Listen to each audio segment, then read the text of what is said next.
guys, ang aking nilulutong ulam, ginataang papaya na may hipon. Ayan, sarap yan guys.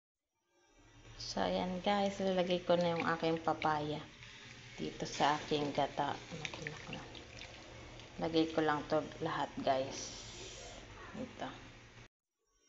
Ayan guys, lalagay ko na lahat yung aking papaya. So, papakuluan ko na lang siya dito. Hanggang sa siya'y maluto. Ayan. Takpan ko muna yan. Ayan guys, ang aking ginatang papaya. Nilagyan ko pala ng paminta yan guys, tsaka magic sarap. Tsaka pork cubes. Ayan. Tapos hipon. Ayan, sarap.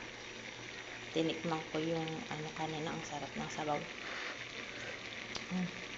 Sakto, ang sarap ng sabaw guys. Lalagay ko na yung aking malunggay mamaya dyan. Ayan guys, nilagyan ko din pala ng dilis yung aking ginataang papaya.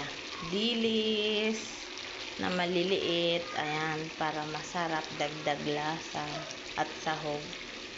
Tsaka hipon. Ang sarap yan. Ginataang papaya na may hipon at dilis. Diba? Ayan guys, ang ating ulam na masarap. Yummy.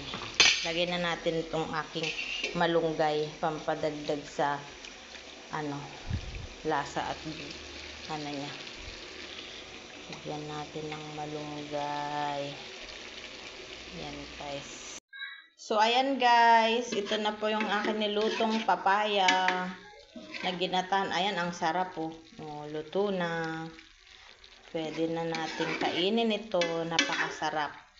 Fresh na fresh galing sa aming papaya tree. At saka malunggay. Ang sarap. Ang bango. Ginataang papaya ang ating ulam guys. Yummy. With dilis tsaka hipon. Yan. Yun lang guys. Bye-bye.